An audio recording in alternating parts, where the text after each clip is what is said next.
I wake up and my blanket isn't on me, and I'm like, oh my God. And so I open my eyes and I look, and my blanket, and this is like a heavy, thick blanket, like a throw, or I don't know if that's the right term, but it's like a big, thick blanket. It's hanging from my ceiling, like at the end of my bed.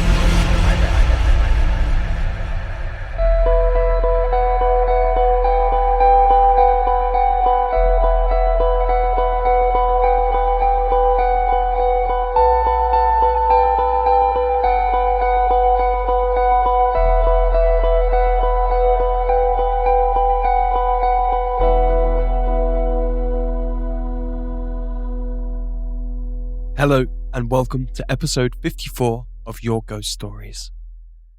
Today, we have a story from Southwest Michigan.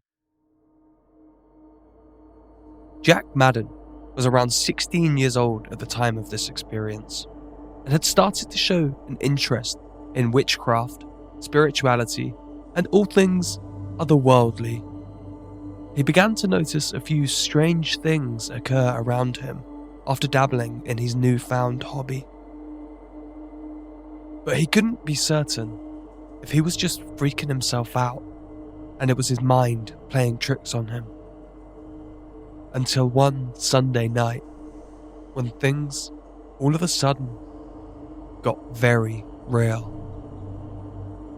Situated in his dad's basement, Jack is fast asleep in his bed, with his arms across his chest, eerily reminiscent of a vampire in a classic horror film.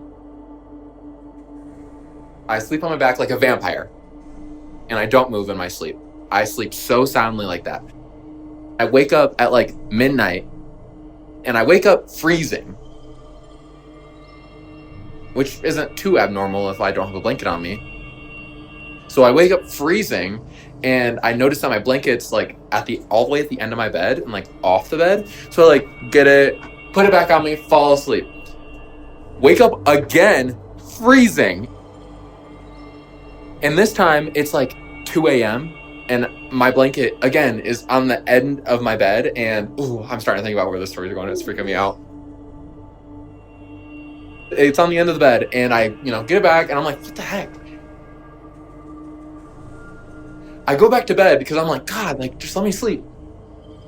And this time I fall asleep. Oh, goodness. I fall asleep, and then maybe I think it's like 4 a.m. now. So, like, it's like 2-hour intervals. I wake up, and my blanket isn't on me, and I'm like, oh, my God. And so I open my eyes, and I look, and my blanket, and this is like a heavy, thick blanket, like a throw, or I don't know if that's the right term, but it's like a big, thick blanket. It's hanging from my ceiling, like at the end of my bed. Your ghost story. Your ghost story. At this point, Jack is frozen in fear as he watches the blanket, which once comforted him and made him feel warm and safe, now sending cold shivers down his spine. He watches in disbelief as it suspends in midair, seemingly as if a tall, slender, invisible someone or something was lurking beneath it. When I tell you the fear that went through me, I literally thought my first instinct wasn't like spirit, ghost, scariness. My first thought was, oh my God, this is someone who broke into my house and is a serial killer and is like about to kill me. And so I like don't move my eyes from the person, and I like grab my phone, and then I bolt to my door because I'm like, this is fight or flight, and they probably are here to kill me. I'm gonna run. And so I've never ran that fast. I jump up my entire staircase. I run. I know everyone in my family locks their doors at night, except for my older sister. So I ran into my older sister's room, and I just slam her door, and I lock it. And I start sobbing, and I'm like, there's someone like in the basement, like, oh my God. And then I start thinking about it, and I'm like, okay, there's not actually someone in the basement, but there's something going on that is like I didn't put that up there. There's no way, right? I'm not a sleepwalker. My dad is convinced that I did it. There's no way. I've never been a sleepwalker. I've never gotten up in my sleep my entire 21 years of my life. Never, ever, ever. And so I'm like sobbing to my sister, and she's like, Jack, like, what we'll do, like at the time, like looking back at it, you're like, why would you go back down there? But the thing is, I wanted to know if what I saw was real, and if it was like, I don't know, if what was real. I felt like, was I dreaming? Was it going? So we go back down there, right? Me and my sister, and I'm going, if you're a person like we had, like, you know, the cops are on the road. I don't know. We say something to like, if it was someone who was a killer, they wouldn't. I don't know. My sister wasn't really believing me, so like she was like, let's just go down there. I go down there, open my door, and it's still hanging, and there's still that figure in my room. My sister's like, oh my God. And what it was my push-up tile ceiling.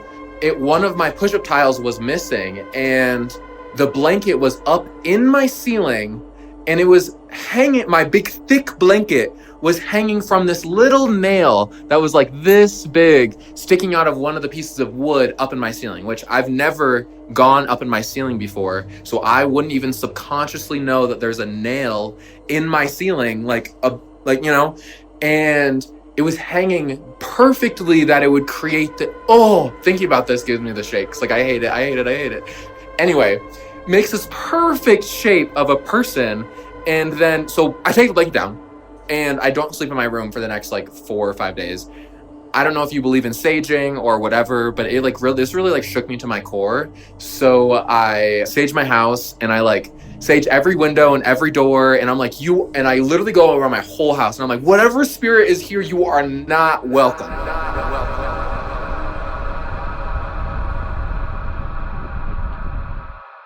Jack then headed back upstairs, trying to make sense of how this could have happened. Made worse by his very own family not believing what he's saying. Too afraid to head back downstairs to the basement after the incident, Jack spends the next 2 weeks sleeping on his sister's bedroom floor, and finally had the courage to head back downstairs. And then I tried to replicate the blanket thing. Like, I tried to hang the blanket there multiple times, and I could never get it to do what it did originally, which is why I think it's so scary. Like, nobody else in my family. The house was locked, by the way, so it's not like someone broke in and did that. 1. 2, no one in my family would have done that. It's not a prank, and it really struck me to my core, and my sisters aren't the type of people to like prank me like that. 3, I didn't know that there was a nail in my ceiling. So even if like subconsciously I hung my blanket, how would I have like known to go into my ceiling and to like how would I know to go to my ceiling and to do that and then lay back down and then freeze and wake up? Like, it just, nothing adds up. It doesn't add up, and that's what freaked me out. Your ghost story. Your ghost story. Thank you so much for tuning in to this week's episode of Your Ghost Stories. And thanks to Jack for giving us permission to share his story. If you'd like to appear on the show as a guest or have your own paranormal story you want to be told, please contact us at yourghoststoriespodcast@gmail.com or send us a message on the website yourghoststoriespodcast.com. Until next week, sleep tight.